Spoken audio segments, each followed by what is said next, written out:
안녕하십니까. 전국에 계신 부정맥 전문인 여러분, 그리고 널리 해외에서도 접속해 주신 전 세계 부정맥 전문인 여러분, 오늘도 늦은 시간까지 각자의 자리에서 고군분투하시고 부정맥 환자의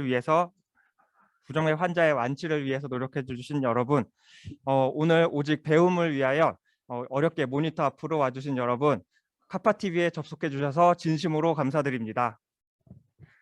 저는 세브란스 병원에서 부정맥을 담당하고 있고 대한부정맥 전문기술인회에서 학술이사를 담당하고 있는 오늘 사회를 맡은 유원우입니다. 잘생겼다! 네, 오늘은 카파TV 개국 이래 첫 방송이자 2022년 첫 번째 교육으로 저희가 기존에 시행했던 강의식 교육 방식을 깨고 처음으로 토크쇼 방식으로 진행하는 첫 번째 시도입니다. 그렇기 때문에 오늘은 자칭 전문가라고 주장하시는 패널 세 분을 모시고 또 부정맥의 지존이라고 불리우시는 마스터 한 분을 모셨습니다. 그래서 저희가 60분 동안 생방송으로 진행을 할 텐데요.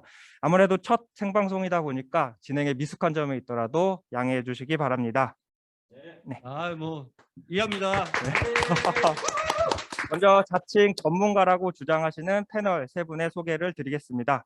첫 번째로 대한부정맥 전문기술인회 카파에서 회장직을 맡고 계시고 네, 회장직을 맡고 계신 삼성서울병원의 이창희 선생님입니다. 네, 반갑습니다. 다음은 부회장직을 맡고 계신 서울아산병원의 문성호 선생님 나오셨습니다. 안녕하십니까. 반갑습니다. 마지막으로 보스턴 사이언티픽 코리아에서 브레인이라고 불리우시는 이규철 과장님 나오셨습니다. 안녕하십니까.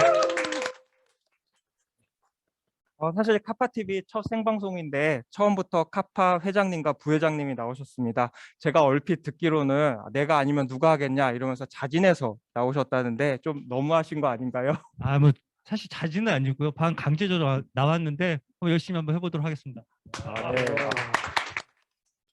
문성호 선생님도 한 말씀. 네, 카파TV가 개국을 해서 첫 번째 이렇게 좋은 프로그램을 하는데 저희가 안 나오면 누가 나오겠습니까? 그래서 억지로 우겨갖고 제 발로 나온 만큼 열심히 해서 여기 참석하신 모든 분들 좋은 정보 알아갈 수 있도록 열심히 해보겠습니다. 감사합니다. 이규철 과장님. 네, 제가 사실 보스턴의 브레인이기도 하지만 비주얼도 같이 담당하고 있습니다. 꼭 기억해 주시기 바랍니다. 네. 네, 마스크 벗어봐야 되는 거 아니에요? 네, 바로 넘어가겠습니다. 네, 본격적으로 저희 카파TV 첫 번째 생방송 시작해 보도록 하겠습니다. 네, 저희가 오늘 카파TV의 원래 취지는 경력자분들뿐만 아니라 이제 부정맥을 시작하는 초심자분들도 모셔서 함께 배우고 의견을 나눌 예정이었습니다. 그래서 열심히 저희가 초심자분들의 참여를 기다렸지만 안타깝게도 초심자분들이 방송 울렁증도 있으시고 부끄러움도 많이 타셔가지고 이번에는 부득이하게 경력자분들만 이렇게 모시게 되었습니다. 사실 경력자 중에서도 완전히 달고 다른 경력의 저 끝에 있는 세 분을 모시게 되었는데 저희가 그들만의 리그가 되지 않도록 최대한 여러분들의 의견을 반영해서 진행하겠습니다. 오늘 방송을 보시고 혹시나 이 정도면 나도 할 수 있겠다, 이거 별거 아니네 이렇게 생각하시는 분들은 언제든지 카파TV의 문을 두드려 주시기 바랍니다. 저희는 언제나 열려 있습니다. 패널 소개는 여기까지 하도록 하고 이제 마지막 한 분을 소개해 드리도록 하겠습니다. 사실 방송을 시작한 지 좀 되었는데 아직까지 단 한마디도 하지 못하는 분이 계십니다. 바로 제 옆에 앉아 계신 분인데요. 옆에만 있어도 뭔지 모를 포스가 느껴지고 이 스튜디오를 전체를 반짝반짝 빛내주신 분이 계십니다. 이분을 위해서 원래 카파TV의 이름도 마스터와 함께 엑스포터와 함께였는데 좀 부담스러워 하실 것 같아서 이번에는 카파TV로 정하게 되었습니다. 하지만 이미 나오셨으니까 빼도 박도 못하니까 저희는 원래대로 마스터님이라고 부르겠습니다. 네. 이제 카파TV에서 부정맥의 마스터 역할을 해주실 삼성서울병원의 박승정 교수님을 소개하겠습니다.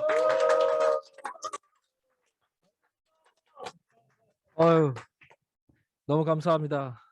우선 이제 카파TV 개국을 너무 축하드리고요. 또 첫 방송 너무 축하드립니다. 아울러 이렇게 카파TV를 만드신 이것을 위해서 또 수고해 주신 많은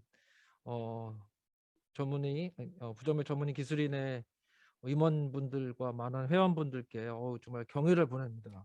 너무 대단하신 것 같고. 감사합니다. 감사합니다. 이 카파 TV를 통해 가지고 우리 기술인회가 더 양적으로 질적으로 더 한 단계 업그레이드되는 기회가 될 것이라고 확신을 갖게 됐고, 또 환자 치료 면에서도 큰 도움을 주실 거라고 좀 기대하게 되고 있습니다. 또 믿어 의심치 않게 되고 있고요. 또 너무 부족한데도 불구하고 이렇게 또 첫 방송에 초청해 주셔서 너무 영광으로 생각하고 있습니다. 아까 반짝반짝 빛난다고 하셨는데 요즘에 제 이렇게 머리가 빠지면서 이게 이마가 이제 반짝반짝하고 있더라고요. 조명 꺼야 될 것 같습니다. 네네. 제가 이게 좀 HRS 그 영어 구현할 때보다 더 긴장되고 떨리는 것 같은데 좀 실수 많이 하더라도 좀 이해해 주시고, 제 실수하는 모습 보시면 좀 초신자분 아까 뭐라 그랬죠? 달코다르지 않은 이제 새로 참여하시는 분들도 좀 용기를 갖지 않으실까, 네, 그렇게 생각하고 있습니다. 네, 말씀 감사드립니다. 사실 저도 오늘 우리 마스터님을 학회장에서 몇 번 뵙기는 했지만 실제로 이렇게 말씀을 나누는 거는 처음인 것 같습니다. 바쁘실 텐데 카파 TV를 위해서 시간 내주셔서 감사드립니다. 네. 저도 그렇고 시청자분도 그렇고 이 마스터님과 서먹서먹하기도 하고 분명히 처음 뵙는 분도 계실 겁니다. 그래서 이번에는 저희 마스터님과 친해지는 그런 시간을 갖도록 하겠습니다. 혹시 네. 네네. 네네. 네네네. 자녀분들이 세 분이시던데 아. 저는 저 한 명 남자아이 7세를 두고 있는데요. 네. 저 너무 힘들고 죽을 것 같은데 교수님 혹시 세 명을 어떻게 괜찮으신지. 너무 힘듭니다. 뭐 아이들이 많다 보니까 이제 또 그 항상 집에 가면 아이들과 와이프가 또 늘 이렇게 긴장감이 흐르고 있어요. 와이프 편을 들 수도 없고 네. 애들 편을 들 수도 없고 아주 괴롭습니다. 아. 눈치를 잘 봐야 돼가지고. 저도 신혼인데 열심히 노력해서 이 국가에 애국하도록 하겠습니다. 네. 혹시 또 하실 말씀 있으신가요? 교수님 혹시 스태미너 특별한 것 좀 알려주면 안 되세요? 요즘 아. 발에 힘이 너무 딸리는데 네. 드시는 거라도. 아니 케이스를 교수님 너무 오래 하시니까 교수님 또그 선구자적인 입장에서 저희 그 서포트를 해드리고 싶은데 저희도 너무 힘들어가지고 교수님 혹시 비결이 있으신지 그냥 좀 나눠주시기 바랍니다. 일에 취해서 하다 보니까 시간 가는 줄 모르겠던 것 같습니다. 아, 또 우리 여기 나와 계신 우리 또 서포트 해주시는 선생님들께서 집중력을 잃지 않고 끝까지 잘 해주시니까 하시지, 안 그러면 못할 것 같습니다. 이 자리를 빌어서 다시 감사드립니다. 감사합니다. 감사합니다. 네, 친해지는 시간은 여기까지 갖도록 하고 오늘 마스터님과 함께 배워볼 주제에 대해서 말해보도록 하겠습니다. 오늘 주제는 CID, 카디악 임플란터블 일렉트리컬 디바이스 중에 일부 페이스메이커와 ICD에 관해서 배워볼 예정입니다. 강의에 앞서서 이 디바이스에 대해서 평소에 궁금해하셨던 질문이 있으면 패널 분들께서 짧게 한 개씩만 질문 부탁드립니다. 예전에도 제가 교수님한테 여쭤봤는지 모르지만 21년 차 올드 질문인데요. 예전엔 저희가 싱글 챔버, 듀얼 챔버 막 인디케이션 찾고 나눴던 것 같은데 네네. 어느 순간부터는 다 듀얼이잖아요. 뭐 네네. 특별하게 트렌드가 변화된 이유가 있을까요? 네네. 사실 예전에는 이제 AV 노드 컨덕션이 정상인 분들, 또 대신 사이너스 노드 디스펑션이 있는 분들한테는 그냥 싱글 체인버만 한다든지, 그리고 그 외에 이제 뭐 그럴 수가 있었는데, 이 싱글 체인버를 놓고 팔로업을 하다 보니까 결국에는 상당수에서 결국에는 AV 노드 디스펑션까지 생겨가지고 AV 블럭이 생겨가지고 결국에는 리프로시저를 하게 되는 경우가 많았거든요. 그래서 최근에는 그냥 꼭 AV 노드 컨덕션 장애가 없더라도, AV 블록이 없더라도 그냥 듀얼 체인버를 놓고 가는 게 좀 대세가 됐습니다. 네네. 싱글 챔버 넣는 데는 넣지 말라고 해야 되는 건 아니죠? 그렇죠. 뭐 넣고 대신 이제 클로즈 팔로업을 잘 해주셔야겠죠. 뭐 블록이 또 추가로 발생하지는 않으시는지. 네네. 잘 들었습니다. 문성호 선생님도 혹시 질문 있으신가요? 저도 그럼 과거부터 이렇게 나오는 그런 질문을 좀 해드리면 예전부터 RV 리드를 RV 에이펙스에 이렇게 위치를 시키면서 그렇게 하다가 어느 순간에 이제 교수님들이 RV 리드를 septum 쪽에 위치를 시키는 걸 시도를 하시더라고요. 근데 그렇게 하다가 약간 이제 septum 쪽이 이제 스테이블하지 못하니까 그런 점도 있고 어떤 이유가 있는지 또다시 요즘 트렌드는 RV 에이펙스에 그냥 넣는 그쪽으로 이렇게 트렌드가 되고 있는데 혹시 이 RV 리드를 위치시키는 위치를 고민하시면서 연구를 계속 하시는 그런 이유가 있으신지 네. 궁금합니다. 뭐 좀 이따도 간단하게 말씀을 드리긴 하겠지만은 저희가 RV 에이펙스에다가 이제 리드를 넣게 되면은 넣기가 좀 편해요. 금방 넣을 수가 있고 또 스테이블합니다. 다시 말해서 디스로치 잘 안 생기죠. 예, 거기가 이제 좁으니까 그 구석에다 딱 박으니까. 네. 근데 문제는 하고 나면은 이제 심장 기능이 떨어지는 분들이 있어요. 벤트리클 페이싱을 많이 받는 사람들. 그래서 특히 블록 환자들이겠죠. 그러니까 심장 기능이 떨어지다 보니까 조금 덜 생기게 하고 싶어가지고 이제 septum 쪽에 넣었었어요. septum이나 RVOT, 하이 septum 쪽에. 그러면 이제 QRS가 좀 덜 와이드해지면서 조금 디싱크로니가 덜 생기지 않을까, 뭐 그런 기대로 심부전이 덜 생기지 않을까라는 기대로 septum 쪽에 넣으려고 했는데 문제는 아까 말씀드린 대로 좀 덜 스테이블해요. 좀 언스테이블해서 디스로치 될 수가 있고 또 팔로업 하다 보면은 스레시홀드가 자꾸 올라가는 거예요. 스레시홀드가 올라가게 되고 또 하나는 우리는 septum, RVOT에다 넣었다고 생각하는데 뭐 CT라든지 이런 걸 찍어보면 실제로 트루 septum에 잘 안 가는 거죠. 실제로는 RV 안테리어 월, 플로로스코피에서는 septum 같은데 좀 더 자세히 이미징 스터디를 해보면 RV 안테리어 월로 가가지고 좀 우리가 원하는 대로 잘 안 되는 거죠. 그래서 이런 여러 가지 단점 때문에 에이 괜히 고생하느니 그냥 다시 에이펙스 쪽 로어 septum이라든지 에이펙스에 넣어버리자 뭐 그런 경향들이 있었었죠. 네네. 지금도 그런 거 아니죠, 교수님? 요즘에는 그래서 이제 뭐 그래도 계속해서 이제 심장 기능을 보호해야 되기 때문에 트루 septum으로 넣고자 하는 이제 연구들이 계속 진행되고 있는 거죠. 그래서 거기에 이제 연장선으로 이제 히스 번들을 페이싱하다든지 레프트 번들을 페이싱, 다시 말해서 카디악 컨덕션 시스템 자체를 페이싱하는 새로운 이제 기술들을 이제 도입하게 된 거죠. 그래서 예. 네. 네, 말씀 감사합니다. 지금 방금 마스터님께서 말씀해주신 히스 컨덕션 시스템, 레프트 번들 브랜치의 V리드를 위치시키는 페이스메이커에 대해서 잠깐 말씀을 해주셨는데 오늘 배워볼 주제가 바로 LVB 페이스메이커입니다. 그렇기 때문에 아직 저희가 국내에서 시작한 지 1년이 채 안 되는 것으로 알고 있는데요. 그렇기 때문에 아직 생소하고 개념도 잘 안 잡혀 있는 게 사실입니다. 그럼 지금부터 저희가 마스터님께 LVB 페이스메이커에 관해서 짧게 강의를 요청드릴 건데요. 그 전에 시청자분들 중에서도 질문이 있으시면 채팅창에 언제든지 채팅창에 질문을 남겨주시면 저희가 나중에 추첨을 통해서 푸짐한 상품을 드리도록 하겠습니다. 뿐만 아니라 채팅창에 열심히 응원 댓글이나 재미난 댓글을 남겨주신 분들도 상품을 드릴 예정이니까 적극적인 참여 부탁드립니다.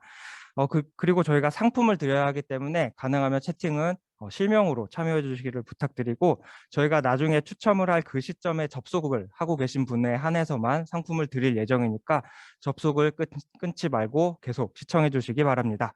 네, 자 이제 전국의 부정맥 전문인들을 위하여 LVB 페이스메이커에 대한 강의를 박승정 마스터님께 부탁드리도록 하겠습니다. 감사합니다. 이렇게 열렬한 환영을 받는 게 참 처음인 것 같습니다. 그래서 카디악 컨덕션 시스템 페이싱에 대해서 간략하게나마 말씀을 드리겠습니다. 이제 카디악 컨덕션 시스템 페이싱이라고 그러면은 이제 히스 번들 페이싱이 있고 그 다음에 레프트 번들 페이싱이 있겠습니다. 오늘은 주로 레프트 번들 페이싱에 좀 더 포커스해서 말씀드리겠습니다. 잘 아시는 것처럼 기존에는 저희가 RV 에이펙스에다가 리드를 넣었었죠. 넣기도 쉽고 문제점은 이게 와이드 QRS가 이렇게 굉장히 넓어지는 거예요. 넓어지는 거는 어떤 의미냐면은 여기 나오는 것처럼 심장이 대칭적으로 뛰지를 못하고 요게 정상적으로 뛰는 패턴이죠. 이거죠. 오른쪽에 있는 것처럼 특히 LV가 비대칭적으로 컨트랙션을 하는 거죠. 에이시메트리컬하게. 그러니까 블러드 펌핑이 제대로 안 되는 거죠. 이것이 굉장히 오랫동안 심장이 하루에 한 10만 번은 뛰니까 이 오랫동안 누적이 되면 결국에는 heart failure, LV systolic dysfunction, diastolic dysfunction, heart failure가 생기는 겁니다. 실제 예인데요. 61세 여자 환자분이고 남편하고 이야기하다가 갑자기 어레스트가 나서 왔어요. 갑자기 콜랩스 됐는데 119 와서 찍어보니까 Vfib이에요. Vfib. 그래서 AED로 해서 샥을 해가지고 돌리긴 돌렸습니다. Dfib은 했고 와서 엑스레이를 급하게 찍어봤더니 페이스메이커가 있는 거예요. 카디오메갈리가 있고 보는 것처럼 거의 100% RV 페이싱 디펜던트 했던 환자였습니다. 굉장히 와이드 QRS잖아요. 뭐 LBBB 비슷하게 결국에는 심장이 대칭적으로 뛰는 게 아니라 매우 비대칭적으로 우리가 저희 이런 걸 디싱크로너스하다고 하잖아요. 디싱크로니가 되게 심했던 거죠. 그리고 심장 뛰시는 거 보면 거의 안 뛰어요. 꼼지락거리기만 하지 실제로 펌핑이 안 되는 것을 볼 수가 있습니다. 에코를 보면 이게 이제 보면은 사실은 2년 전만 해도 박동기 넣기 전에는 거의 노멀 이젝션 프랙션이었어요. 근데 2년 만에 불과 2년 만에 심장 기능이 굉장히 나빠진 이젝션 프랙션 이때 왔을 때 15% 이 정도였습니다. 그래서 뭐 이런 거를 다른 원인이 없었기 때문에 페이스메이커 인듀스트 때로는 페이싱 인듀스트 하트 페일리어 때로는 페이싱 인듀스트 카리오마이오패시 아니면 페이싱 어소시에이티드 뭐 카리오마이오패시 이렇게 좀 다양하게 불리고 있는데 이게 생긴 거죠.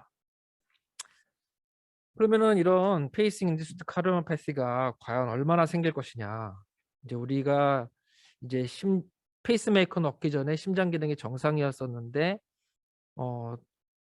팔로업 할 때 심장 기능이 떨어진 사람들 보니까 대략 한 14% 우리 병원 데이터고요. 저희 병원 보면 한 10에서 20% 정도 됩니다. 여러 가지 데이터를 보면.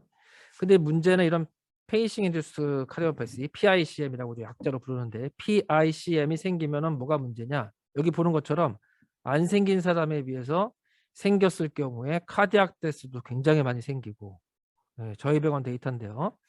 또 하트페일리어 어드미션도 뭐 몇 배, 뭐 굉장히 많이 생기게 되는 거죠.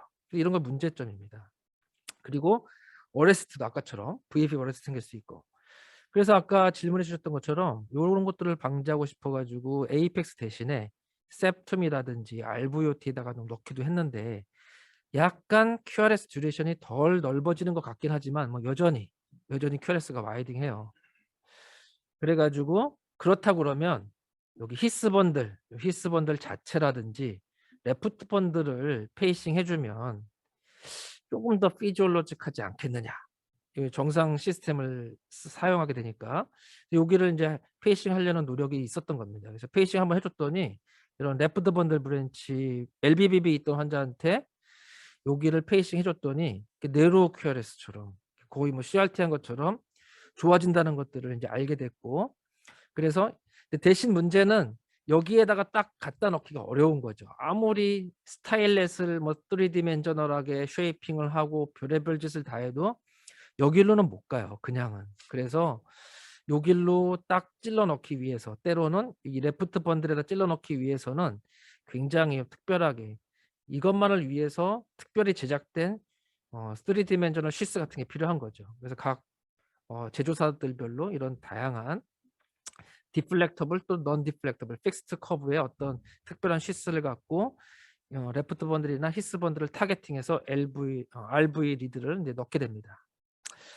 그래서 요즘엔 아까 말씀드렸듯이 거의 요 히스 번들이나 레프트 번들 브랜치만 페이싱을 해줘도 거의 CRT에 준하는 효과를 볼 수 있기 때문에 이 히스 번들 페이싱 하는 거를 히스 번들 페이싱 CRT 이렇게 이제 우리가 바이벤트리큘러 페이싱으로 인한 CRT랑 구별하기 위해서 이렇게 부르기도 합니다.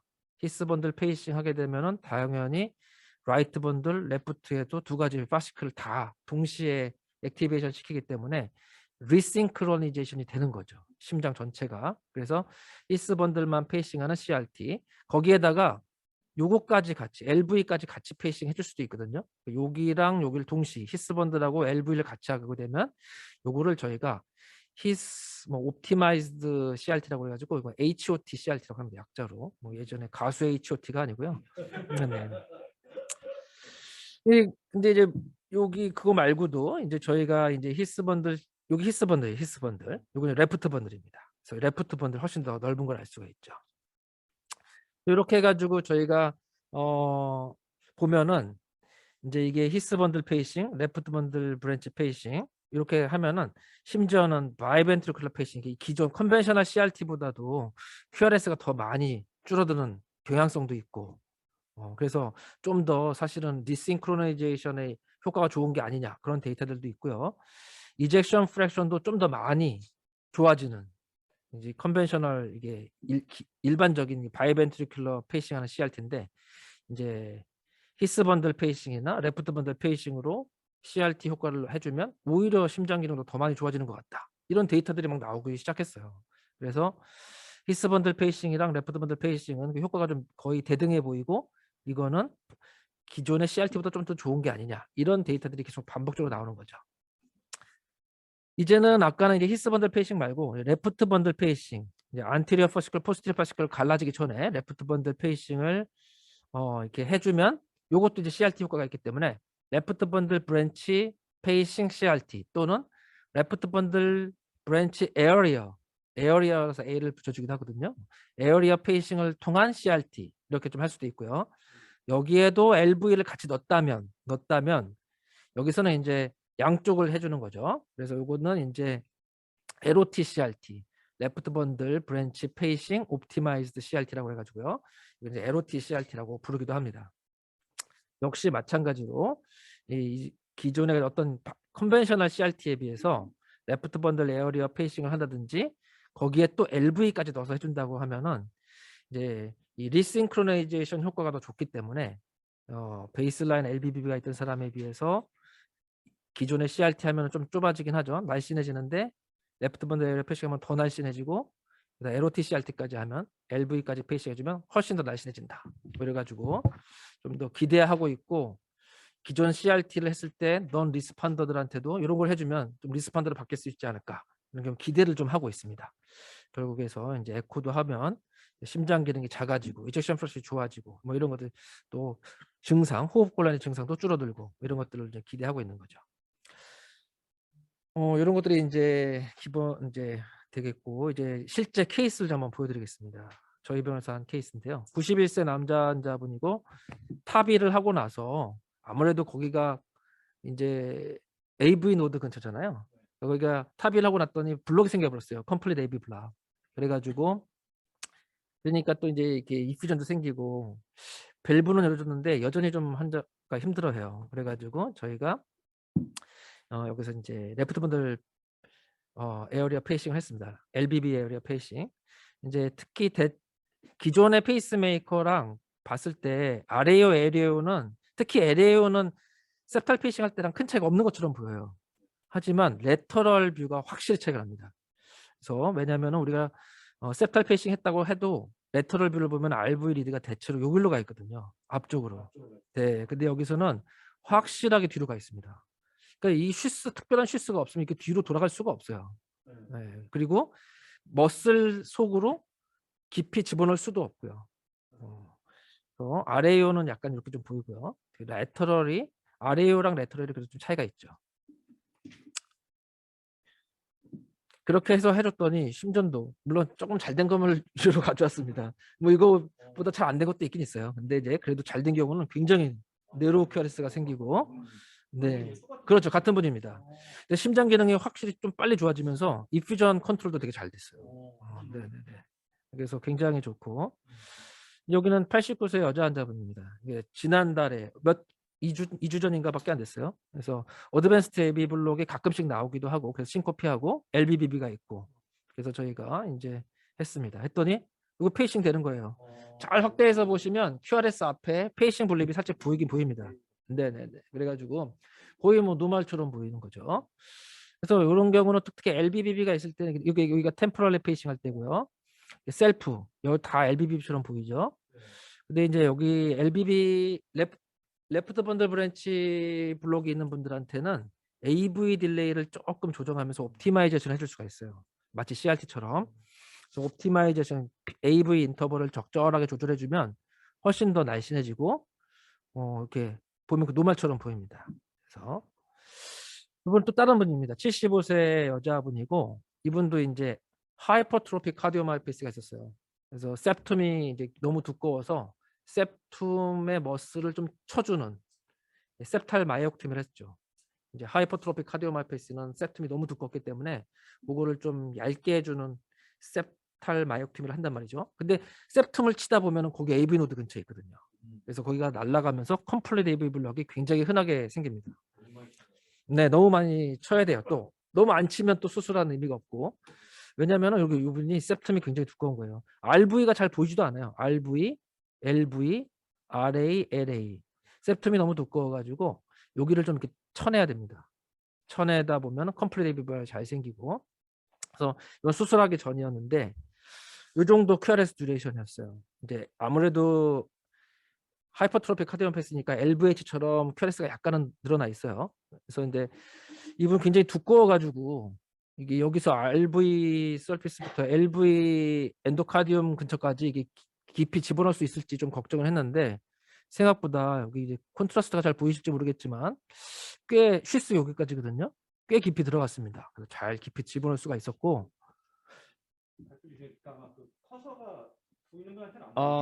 그리고 잘 안 보이시는구나 커서가. 네네네. 아 그래요? 네네네. 네네. 혹시 보이실까요? 네네네네. 아이고 진작 말씀드릴 거예요. 네, 그래서 이제 이게 아래요. 이제 밸브 AV 그루브가 이제 여기 있는지 아시겠죠? 밸브가 있으니까. 그다음에 septum 쪽에 잘 넣고 굉장히 상당히 깊이 들어간 것을 알 수 있었습니다. 다른 사람보다 HCM인데 다 집어넣을 수 있을지 걱정했는데 잘 들어갔어요. 이게 이제 프리 PPM 페이스메이커 전에 AV 블록 발생하기 전에 이거는 발생하고 나서 페이싱 할 때 뭐 거의 비슷할 정도예요. 어느 게 뭐 프리인지 포스트인지 구별이 안 될 정도로 잘 되면 이렇게 됩니다. 그리고 여기 보시면은 V1에 R웨이브가 살짝 있어요. R웨이브가. 예, 여기 포스트는 없죠. 왜냐면은 이제 레프트 사이드에서 라이트 사이드로 오니까 컨덕션 방향이 R웨이브가 조금 생기는 거죠. 잘 들어간 걸 알 수가 있고요. 부분은 이제 이걸로 하면은 이게 또 안 움직이는데 어쨌든 요거 잠깐만요. 이걸 없애야지 또 보여요. 네. 심장 기능이 좀 떨어져 있던 분인데 박동기하고 나서 1년 만에 이분도 1년 컨벤셔널 페이스메이커 하고 나서 1년 후에 심장 기능이 좀 떨어졌어요. 근데 이제 우리가 PIC에 그러니까 레프트 번들 페이싱을 하고 나니까 훨씬 더 심장 기능이 좋은 거 좀 차이가 나시나요? 요거 전 거. 요거는 에이펙스에 있는 거 RV. 로어 septum. 디싱크로너스하게 뛰잖아요. 특히 에이펙스가. 좌우로 기우뚱 이 락킹 모션이라고 하거든요. 이게 좌우로 춤추는 것 같다고 그래서 락킹 모션. 근데 하고 나면니까 훨씬 더 좀 컨텍션이 좋아 보이잖아요. 네네. 그래서 굉장히 저희가 불과 다음 날인데도 굉장히 좋습니다. 그래서 이런 식으로 레프트 번들 에어리어 페이싱이 아주 심장 기능도 좋게 하고 아주 정상에 가깝게 할 수 있기 때문에 정말 기대가 많이 되고 있습니다. 네, 마스터님 강의 감사드립니다. 사실 생소한 부분도 있고 어려운 부분도 있지만 알기 쉽게 강의를 잘 해주셨습니다. 다음은 패널분들의 질문을 받아볼 텐데요. 그 전에 강의를 듣는 시청자분들께서도 질문이 있으면 자유롭게 채팅창에 올려주시면 나중에 추첨을 통해서 소정의 사은품을 드리겠습니다. 네, 본격적으로 패널분들의 자유로운 질문 받아보도록 하겠습니다.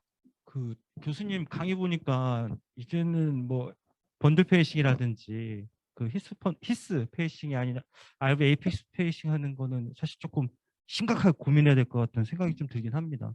사실 늘 때 가장 중요한 게 septum의 어떤 두께 같은 게 되게 중요할 것 같은데 교수님 뭐 프리에 CT나 MR 체크하는지 넣었을 때 아까 스테빌리티 얘기하셨잖아요. 뭐 디스로지먼트라든지 이런 리스크는 없는지 궁금한데요. 네, 굉장히 중요한 포인트가 되겠고요. 그래서 여기 이게 화면을 좀 이쪽 보여주실 수 있나요? 슬라이드처럼 다시. 네네. 포인트를 다시.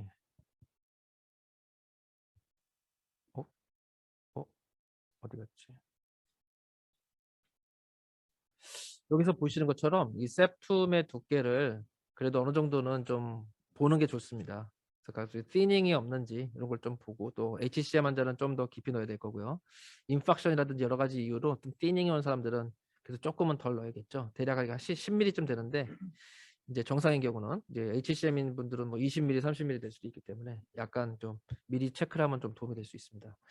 그리고 디스로치 같은 거는 이제 여기다가 이제 임플란트 이제 머슬에 박아놓고 난 이후에 여기다가 콘트라스트를 쏴보면 잠깐만요. 저희가 여기 이제 콘트라스트 같은 걸 쏴보면은 잘 보이시는지 모르겠는데 여기 콘트라스트가 여기서부터 septum이 보이시나요? 여기 septum이 살짝 보이고 얼마나 깊이 들어가는지를 좀 알 수가 있고요. 그리고 요거를 보면은 요 부분은 머슬에 들어가 있기 때문에 거의 움직이질 않고 여기서부터 꺾이기 시작해요. 리드가 그 머슬 속에 들어간 부분은 가만히 있고 머슬 캐버티에 남아있는 부분부터 거기서만 움직여요. 그래서 이걸 펄크럼 사인이라고 하는데 얼마까지 들어갔구나를 좀 가늠해 볼 수 있어요. 너무 조금만 박혀 있고 그렇게 되면은 좀 디스로치 될 리스크가 있으니까 좀 충분히 넣어야겠죠. 한 10mm 정도는. 그래서 요 부분에서 꺾이는지 아니면 요 부분에서 꺾이는지 리드가 요 부분에서 꺾이는지 비팅에 따라 꺾이는 게 다 확실하게 보이거든요. 그래서 그런 것도 좀 도움이 됩니다. 제가 질문을 다 답변을 다 드렸는지 모르겠네요. 네, 답변 말씀 감사드립니다. 또 다른 질문 혹시 있으신지? 그러면은 저는 혹시 이제 임플란트 하실 때 그런 일이 생기면 안 되지만 이제 정상 septum 두께가 아까 10mm 정도 말씀하셨는데 리드가 들어가는 걸 보면은 스크류부터 해서 팁이 거의 다 들어가고 이러면은 10mm가 막 전으로 될 것 같은데 깊이가요. 그렇죠. 그럼 혹시 저렇게 이렇게 더 좋은 곳으로 하려고 임플란트를 하시다가 퍼포레이션 같은 일이 생기는지. 맞습니다. 굉장히 좋은 질문이시고요. 네. 그래서 퍼포레이션이 될 수가 있고 또 퍼포레이션 된 케이스 리포트들이 좀 있긴 있습니다. 그래서 저희가 처음 임플란트 할 때 이 라이트 엔도카디알 사이드에서는 이제 이 RV 리드를 초반에 한 대여섯 번 정도씩 한 번에 하나 둘 셋 넷 다섯 이런 식으로 돌려서 집어넣고 또 테스트하고 하나 둘 셋 넷 다섯 돌려서 테스트하지만 이제 V1 리드에서 R웨이브가 좀 나오기 시작하면 예를 들면 RSR 패턴처럼요. 그러면 LV 엔도카디알 사이드로 많이 갔다는 얘기거든요. 그럴 때는 거의 한 번에 한 번 내지 두 번 정도로 좀 줄여야 돼요. 그리고 임피던스가 갑자기 500 이하로 뚝 떨어지지 않는지 이거를 좀 보면서 조금 조심조심 해야 되긴 합니다. 주의하면서. 그래서 잘못하면 여기 보면 리드가 보이시죠?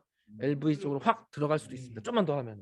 그래서 근데 이제 하나 다행인 거는 이게 완전히 퍼펜디큘러하게 가면 10mm겠지만 때로는 약간 오블릭하게 들어갈 수 있기 때문에 그래서 뭐 그거는 이제 그래서 시그널 부는 게 중요한 것 같아요. 네, 그래서 LV 엔도카디알 사이드로 가까워지면 QRS도 좀 날씬해지고 V1에 알이 생기는 거죠. 네네. 그럼 그 만약에 이 퍼포레이션이 됐다고 인지를 할 수 있는 거는 임피던스. 저 갑자기 500 이하로 뚝 떨어진다든지 오히려 이제 페이싱 스레시홀드가 다시 올라갈 수도 있을 거예요. 네네네. 그래서 이제 그런 경우에는 그러면 다시 조금 뒤로 빼야 되느냐. 근데 그런 경우는 그렇죠. 그래서 그런 걸 좀 추천하지는 않더라고요. 차라리 잘못하면은 너무 이게 터널링이 돼가지고 또 이렇게 막 또 들어갔다 나왔다 할 수 있으니까 차라리 새로운 데를 다시 하라. 뭐 이런 걸 아직은 추천하는 것 같습니다. 실제로 이게 페이싱 디펜던트인 사람이 퍼포레이션에서 페이싱 페일리어 되면 그것도 좀 문제겠더라고요. 네네. 교수님이 VSD를 만드신. 네. 너무 열의가 차서 뭐. 네, 저희 시간 관계상 이번에 질의응답은 여기까지 하기로 하고 다음 주제로 넘어가도록 하겠습니다. 이번에 강의하실 주제는 국내에서 시작한 지는 LBB 페이스메이커보다는 약간 오래되었지만 그래도 최근에 삽입하기 시작한 ICD계의 신기술 SICD입니다. 계속해서 박승정 마스터님의 강의를 듣고 질의 이어가도록 하겠습니다. 이어서 이제 말씀드리겠습니다. 화면이 네네. 서브큐 ICD가 되겠고요. 보시는 것처럼 이제 요거는 사이즈가 여기 보이시나요? 잘 안 보이시네. 네네. 뭐 손바닥 반밖에 손바닥 다 가려지는 정도 사이즈가 되겠고요. 8 곱하기 70cm 정도밖에 안 됩니다. 그리고 이제 80줄로 5번 정도 샥을 줄 수가 있고요. 롱지비티가 좀 많이 늘어났어요. 그래도 거의 뭐 8.7년, 거의 9년 가까이 쓸 수가 있고요. 이런 식으로 좀 잘 보셔서 알겠지만 MRI 컴패티블 할 수가 하고 트란스비너스 ICD에 비해서 이제 SICD 뭐 당연히 이제 차이점은 이제 직접적으로 벤트리클 페이싱하기는 기능은 좀 할 수는 있으나 일시적으로만 포스트 샥 페이싱 정도만 할 수가 있고 우리가 일반적으로 의미하는 페이싱은 할 수는 없지만 대신 장점은 이제 베슬 인저리가 없죠. 베슬로 들어갈 수가 필요가 없으니까. 그리고 또 시스테믹 인펙션 sepsis에 빠질 가능성이 좀 적고 엔도카다이티스가 리스크가 적은 거죠. 그리고 이제 리드를 빼야 될 때 이제 아주 리드 디스트랙션 많이 하고 있는데 굉장히 스트레스입니다. 그래서 찢어질 수 있기 때문에 이제 이런 리스크가 적고 또 플로로스코피가 필요 없고 시술할 때 이런 장점들이 있습니다. 잘 아실 거고요. 근데 이제 처음에 사람들이 SICD 나왔을 때 좀 걱정했던 거 사실 에피커시였어요. 제일 중요한 결국에는 Vfib을 잘 터미네이션 시킬 수 있겠느냐. 트란스비너스 ICD처럼. 왠지 트란스비너스 ICD는 심장하고 가까우니까 뭔가 에너지를 잘 딜리버리 해가지고 성공적으로 Vfib을 없앨 수 있을 것 같은데 얘는 좀 멀리 떨어져 있잖아요. 떨어져 있으니까 혹시라도 이게 디핍이 안 되고 환자 그냥 돌아가시면 어떻게 하나. 그런 막연한 불안감들이 있었던 거예요. 그래서 그럼 과연 에피커시가 어떤가 보면은 여러 연구들을 비교해 보면요. 이쪽이 SICD의 어떤 대표적인 스터디들이고요. 이쪽이 이제 다시 커서를 띄워드리겠습니다. 네. 네. 왼쪽이 이제 일반적인 여기 이제 SICD 스터디들이고 여기가 이제 트란스비너스 ICD의 대표적인 연구들이에요. 보면은 이 SICD의 뭐 언터치드 스터디, 뭐 패스1, 에퍼틀리스, ID 스터디를 보면은 첫 번째 퍼스트 샥으로 거의 90% 이상 대부분 VP 없어지고 파이널 샥 5번 할 수 있다고 그랬잖아요. 그러니까 뭐 5번 이내에 거의 뭐 98, 90, 뭐 100, 이 정도죠. 거의 뭐 굉장히 디핍 에피커시가 훌륭하고 이거는 트란스비너스 ICD는 차이가 없어요. 여기도 보면은 첫 번째 뭐 때로는 88.5, 파이널이 97.4, 퍼스트 92, 파이널 98.2, 뭐 거의 똑같아요. 그래서 이제는 뭐 에피커시는 문제가 없다. 이런 것들을 이제 알게 됐고요. 그 다음 궁금해지는 거는 뭐 세이프티죠. 그럼 안전하냐? 그거는 세이프티에서 제일 첫 번째 우리가 생각하는 거는 이제 이너프로프 샥. 쓸데없는 샥은 너무 많이 생기는 건 아닐지 그런 게 좀 궁금했거든요. 또 왜 그러냐면은 아무래도 이 트란스비너스 ICD는 뭐 링과 팁 아니면은 뭐 기껏해야 코일과 팁 사이에 그 조금 니어필드 아주 조그만 에어리어의 어떤 시그널만 가지고 이게 뭐 사이너스냐 피브냐 이런 것들을 감별하게 되는데 여기 서브큐 ICD는 파필드적이거든요. 막 우리 막 서피스 ECG 찍는 것처럼 아무래도 넓은 에어리어의 시그널을 받다 보니까 어떤 노이즈라든지 EMI 같은 게 좀 생길 찬스가 아무래도 좀 높았어요. 그래서 이런 프로필 샥 레이트가 좀 높지 않을까 걱정했는데 실제로 약간은 높았습니다. 처음에는. 근데 그래서 이런 거를 없애기 위해서 스크리닝이 필요했고요. 이 SICD를 썼을 때 이 사람이 이너프로필 샥에 생길 찬스가 높냐 낮냐 이런 것들을 임플란트 하기 전부터 스크리닝하는 게 되게 중요했었습니다.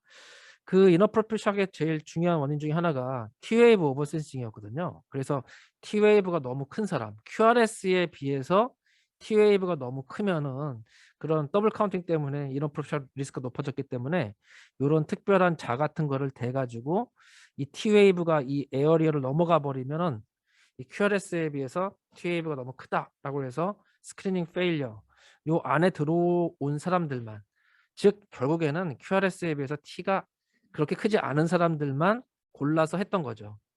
이런 것들이 이제 필요했었던 건데 최근에는 또 이제 스마트 패스가 또 이런 알고리즘 같은 게 좀 이런 기능이 생기면서 이런 것들을 쭉 하다 보면 이 스마트 패스를 액티베이션 하기 전하고 후인데 T웨이브가 조금 작아지게 할 수 있어요. 그래가지고 좀 더 많은 사람한테 이제 이너프로필 샥 리스크를 좀 줄일 수 있는 거죠. 그래서 이런 스마트 패스 기능이 나오면서 이전보다는 훨씬 더 많은 사람들에게 할 수가 있게 됐고요. 실제 데이터 보면은 스마트 패스가 없었을 때는 9.7% 정도의 인어프로priate 샥이 있었는데 스마트 패스를 쓰고 나면 4.3%. 그럼 4.3%는 이게 많은 거냐 적은 거냐 좀 또 고려해 봐야 되잖아요. 그럼 비교할 거는 당연히 트란스비너스 ICD랑 또 비교를 해봐야 되니까. 트란스비너스 ICD도 초창기에는 인어프로priate 샥이 막 15%, 20%가 나온 적도 있었습니다. 최근에는 여러 가지 프로그래밍도 바꾸고 막 하면서 뭐 한 5에서 10% 사이 이렇게 많이 줄었는데 요게가 이제 SICD예요. 그래서 이제 초창기 데이터는 조금 많긴 했었죠.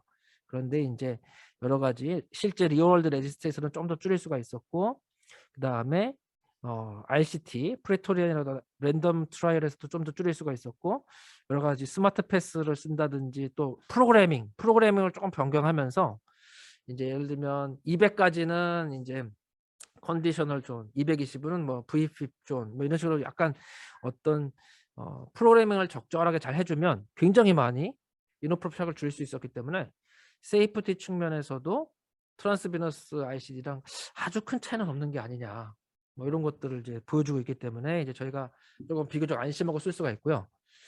또 하나 좋은 점은 이제 장점을 생각하면 컴플리케이션 프리 레이트가 굉장히 높은 거죠. 컴플리케이션이 없는 경우가 되게 많은 거죠. 이런 식으로. 특히나 시스테믹 인펙션은 뭐 거의 제로라 볼 수 있습니다. 베슬 안에 들어가지 않기 때문에 심장이랑.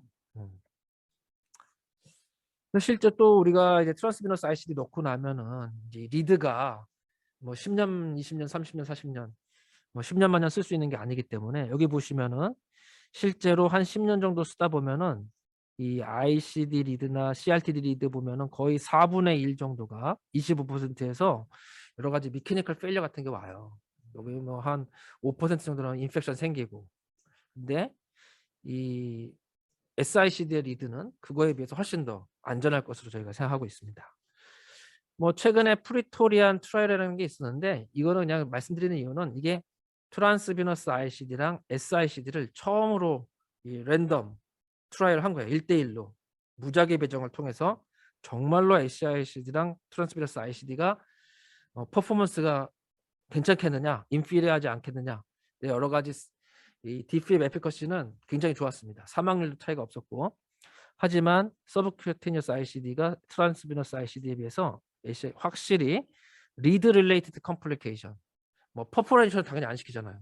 RV 퍼포레이션 안 생길 거고, 디슬로즈도 거의 없을 거고, 뭐 여러 가지 인펙션, 리드 릴레이티드 인펙션도 없고, 그래서 이런 여러 가지 컴플리케이션이 현저히 적은 것을 알 수가 있었고, 인어프로priate 샥도 아주 큰 차이가 없고, 그다음에 리드 릴레이티드 컴플리케이션 말고 오버럴 컴플리케이션도 SICD가 트란스비너스 ICD에 비해서 통계적으로 유효하진 않았지만 그래도 조금 적은 경향성도 보여주고 있고, 그래서 아주 뭐 최근에는 많이 이제 그 사용하는 빈도가 굉장히 급격히 늘고 있는 것 같습니다.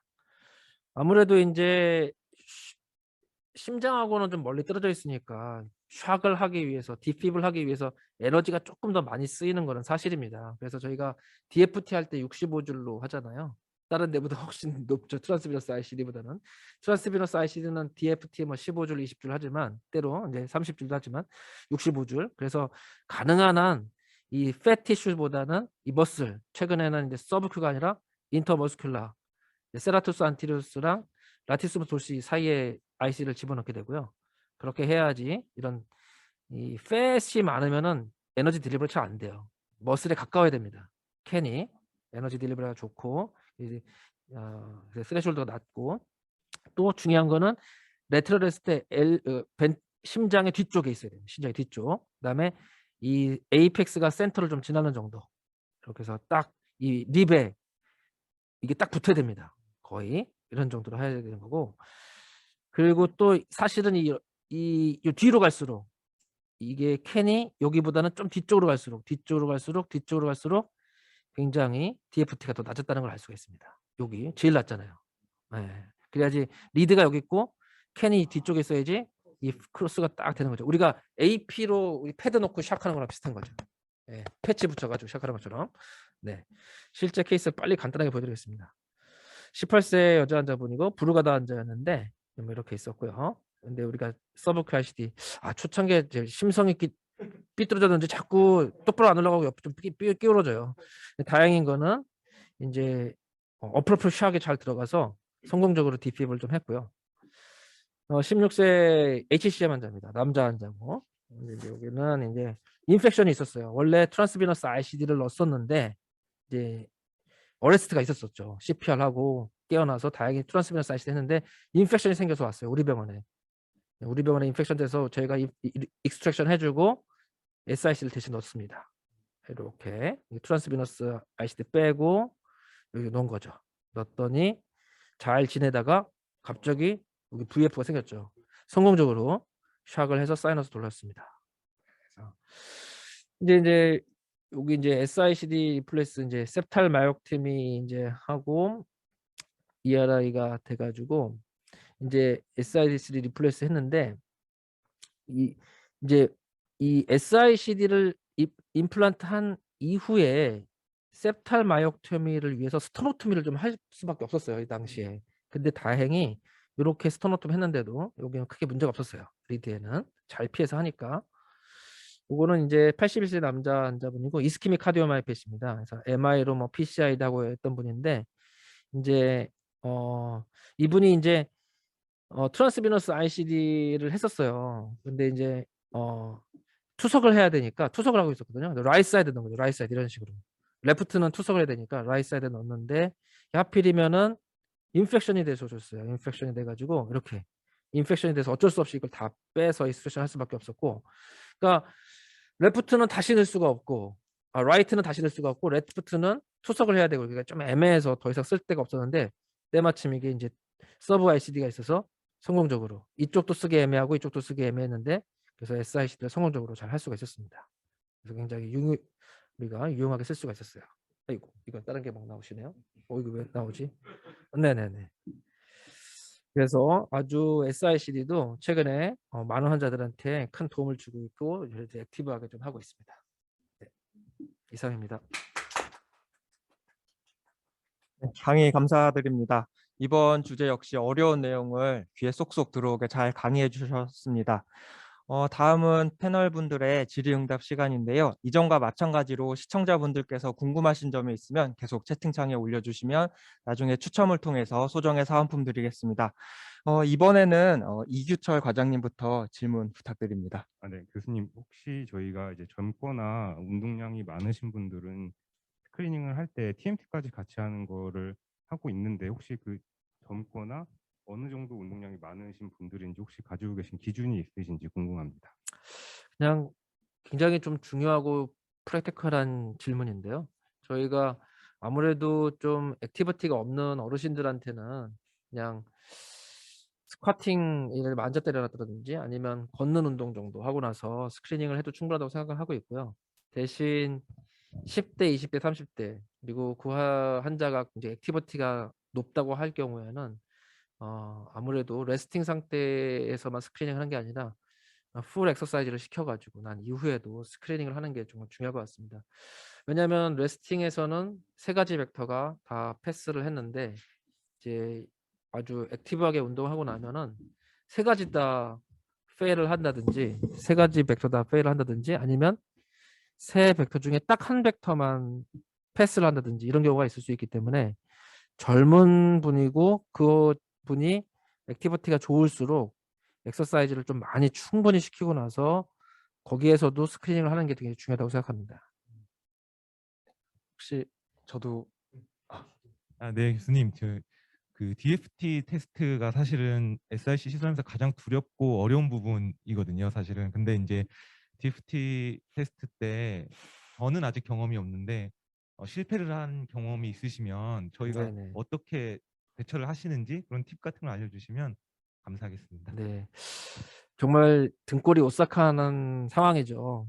근데 실제로 제가 2번이나 경험을 했습니다. SICD 넣고 나서 이제 샥을 했는데 터미네이션이 안 되는 거예요. 근데 그 흔한 이유가 두 환자 다 보면은 굉장히 오비스한 사람이었습니다.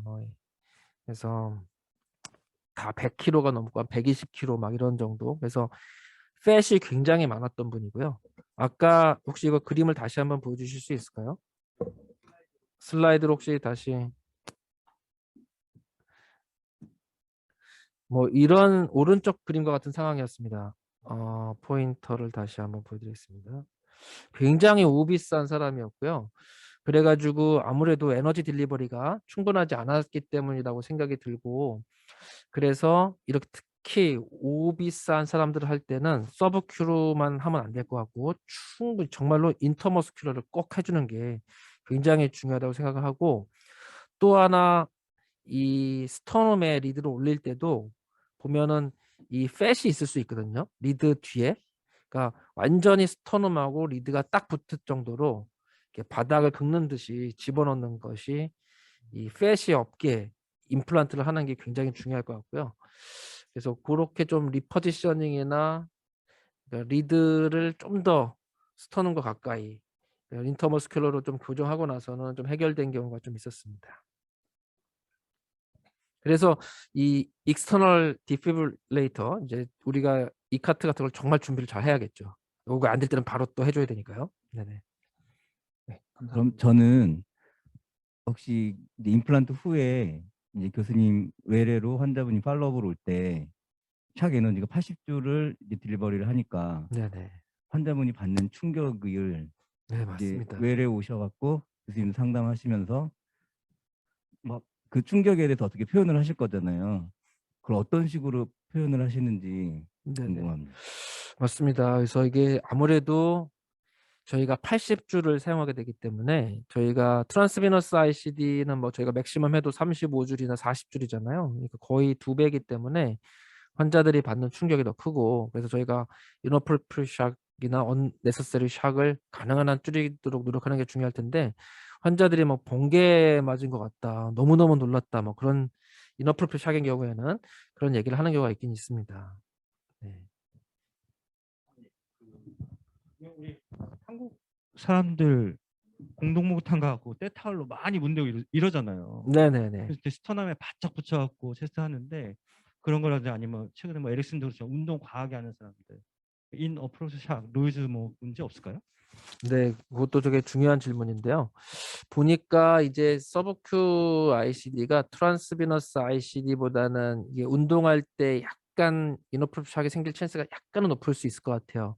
왜냐하면 이 머슬, 이제 예를 들면 이런 팩토랄리스 머슬이라든지 이런 머슬의 노이즈를 이제 VFib로 인식할 찬스가 높은 거죠. 노이즈 이제 뭐 그래서 특히 이제 언제 주로 생기냐면은 이제 힘을 줄 때 좀 생길 수가 있습니다. 무거운 케이스 리포트를 보면은 이제 아무래도 요 상체 이게 팩토랄리스 메이저 머슬의 리드가 이제 가까우니까 거기에 힘을 주는 상황이거든요. 예를 들면 무거운 물건을 이렇게 들고 막 일어났다든지 이럴 때, 아니면은 막 칫솔질을 열심히 했다든지 뭐 어쨌든 여기에 힘이 들어갈 상황인데, 그래가지고 최근에는 이제 그 임플란트 하고 나서 벡터를 고를 때 운동을 시켜봐 가지고 여기 노이즈 센싱 하는지 안 하는지를 좀 하는 경우도 있습니다. 그래서 예를 들면 우리 뭐 이렇게 합장하는 식으로 밀어준다든지 이렇게 당겨준다든지 위에서 이렇게 당긴다든지 하면은 이쪽 근육에 힘이 들어가거든요.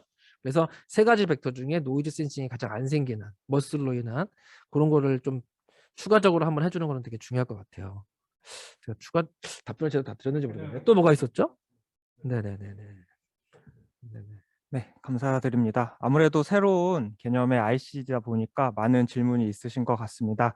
하지만 시간 관계상 여기까지 하도록 하고 마지막 코너로 넘어가겠습니다. 네, 네, 저희가 지금까지 채팅창을 통해서 시청자분들의 질문을 계속 받았는데요. 화면 밖 안 보이는 곳에서 저희 홍보이사인 정원영 이사님께서 계속 고생을 하고 계십니다. 저희가 올려주신 질문 중 몇 개를 추려서 마스터님께 질문을 드릴 예정이고, 이분들께는 저희가 교보문고에서 약 1년 동안 베스트셀러로 선정된 부정맥 지침서 책을 사은품으로 드릴 예정입니다. 또 이와는 별개로 저희가 질문을 올려주신 모든 분들에게 추첨을 통해서 배민 상품권 5만 원권 2명, 그다음에 신세계백화점 상품권 5만 원권 2명, 그리고 마지막으로 에어팟 프로를 한 분에게 드리겠습니다. 네. 물론 앞서 질문에 채택되신 분들도 동일하게 추첨의 기회가 주어지게 됩니다. 또 받을 수 있다는 거죠. 혹시 다 준비가 되셨을까요? 네. 하나씩 저희가 질문을 드리도록 하겠습니다. 첫 번째 박정욱 선생님께서 질문을 해주셨는데요. 네, 안 보입니다. 네, LBB 페이스메이커 리드 익스트랙션 시 고려해야 할 사항이 있는지 질문하셨습니다. 정말 질문들이 날카롭고 예리하네요.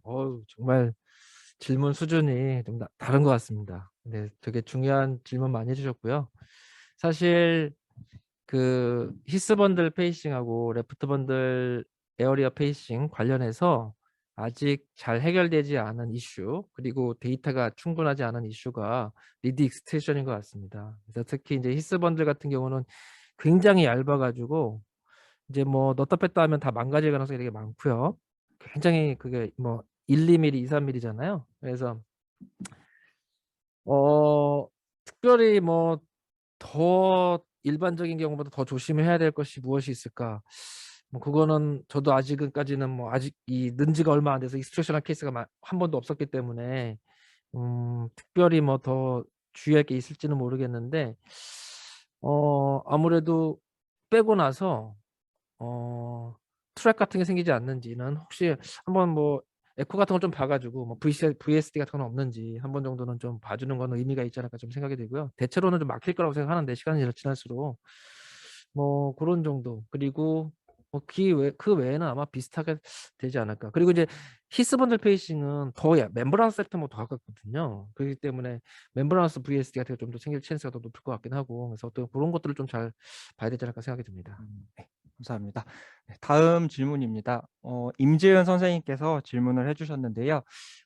캡처가 되는 경우가 있는데 LBB 페이싱을 위해서 배터리를 빨리 소진하는 게 맞는지 궁금합니다. 조금 이해가 잘 안 되는. 네. 예. 그 배터리 소모가 많잖아요. 네네네. 그래서 그거에 비해서 LBB 페이싱은 어떤지 이런 문제가 아니죠. 네네네네. 좋습니다. 굉장히 좋은 질문이라고 생각이 들고요. 혹시 이거 화면 한번 다시 좀 보여주실 수 있을까요?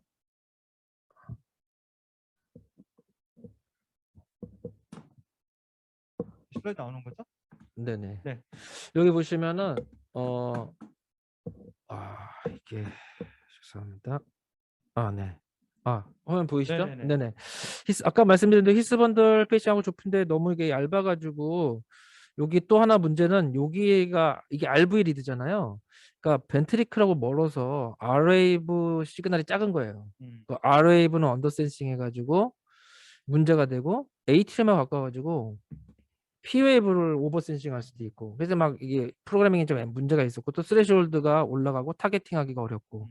근데 이제 레프트 번들 페이싱은 여기 보시는 것처럼 히스 번들 굉장히 얇지만 레프트 번들 엄청 넓거든요. 여기 보면 레프트 번들이 굉장히 넓은 경우가 있어요. 레프트 번들 굉장히 넓어요, 사람마다. 그래서 석세서 레이트가 높은 거죠. 아무래도 타겟팅하기가 좋고, 뭐 대충 넣으면은 성공하는 경우가 많아요. 그래서 아주 대충은 아니지만 어쨌든. 그리고 벤트리클하고 가깝기 때문에 RAV 시그널이 대체로 10 정도 나와요. 뭐 10 이상 나오는 경우 되게 많습니다. 언더센싱도 AT리얼 오버센싱 없고 RAV 언더센싱 없고 스레시홀도 굉장히 안정적이고 디스로치 레이트가 적고, 그래서 레프트 번들 최근에는 거의 히스 번들보다는 레프트 번들 레거시 패시브로 다 가는 것 같습니다. 네. 다음 질문 보여주세요. 네, 이메란 선생님이 질문해 주셨습니다. SICD 넣은 환자 중 인어프로프리에이트 샥이 생긴 경우 3개의 벡터를 다 못 쓰는 경우 트랜스비너스 ICD 말고 다른 교정 방법이 있나요? 네. 이것도 굉장히 중요하고 프랙티컬한 질문인데요. 참 안타깝게도 어떤 경우는 3가지 벡터, 원래 벡터를 바꾸면은 이제 여러 가지 인어프로피 샥을 좀 피할 수 있는 경우가 있거든요.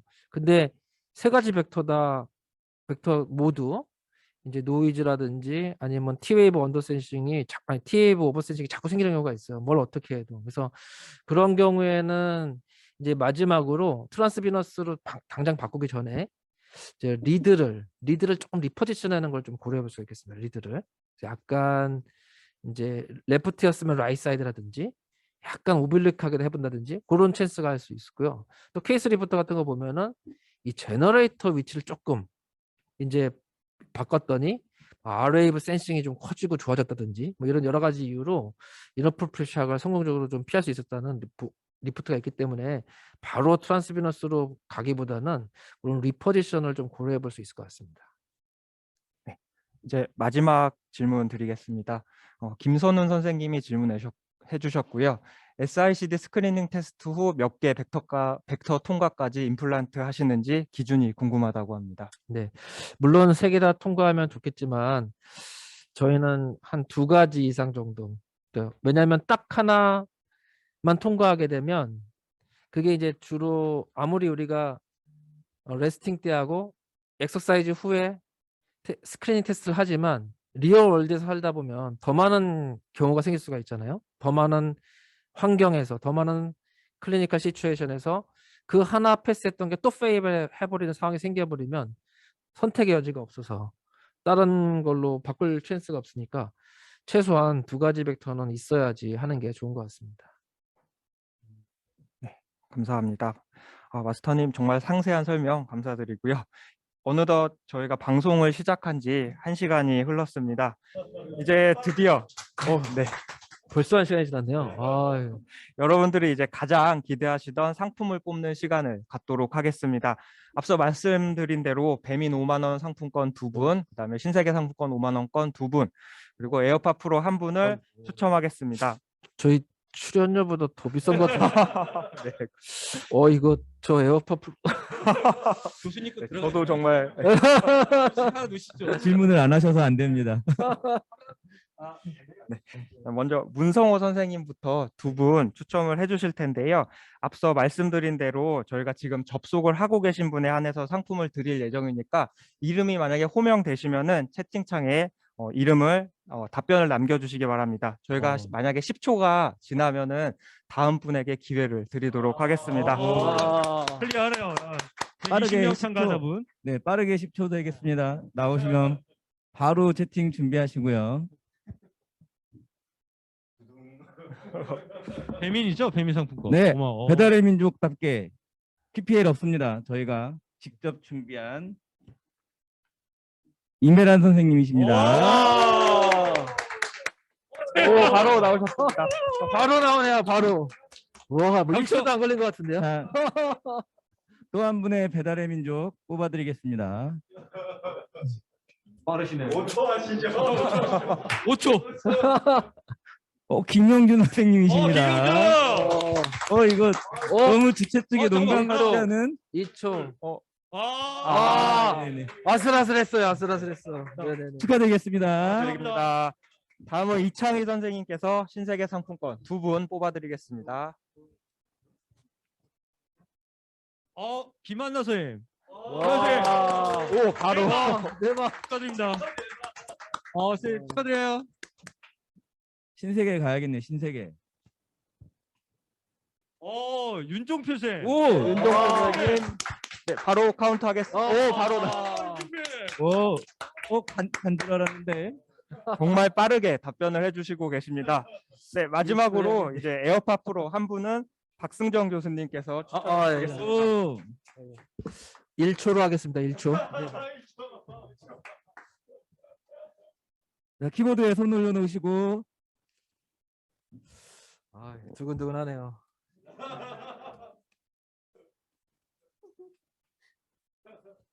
은자가 있어요. 은자. 조경원 선생님. 축하드립니다. 조경원 선생님. 1초 지났다. 2, 3, 예. 조경은 선생님. 조경은 선생님입니다. 자, 5초인가요? 5초인가요? 6, 7, 8, 아쉽습니다. 9, 10. 너무 안타깝다. 이럴 수가. 자, 조경 선생님 아시는 분 있으면 안타깝다고 말씀만 저기 있는데. 그렇네.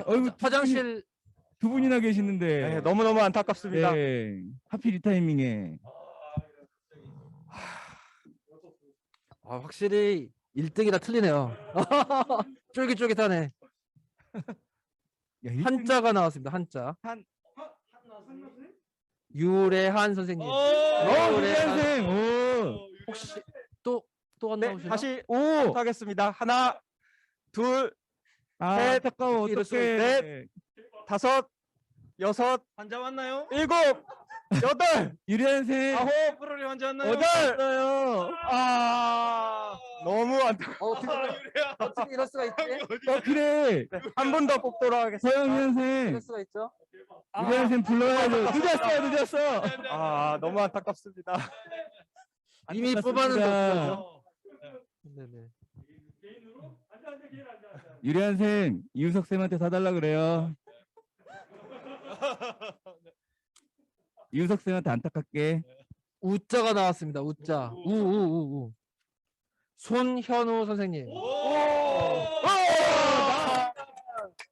네, 소년 선생님까지 축하드립니다. 했습니다. 축하드립니다. 야, 드라마틱하네요. 드라마틱해. 3세판.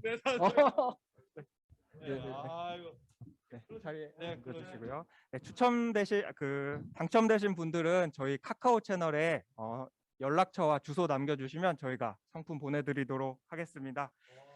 이것으로 끝난 게 아니라 여태까지 저희 채팅창에 열심히 댓글 올려주신 분들도 저희가 공정한 심사를 통해서 스타벅스 상품권 보내드리도록 하겠습니다.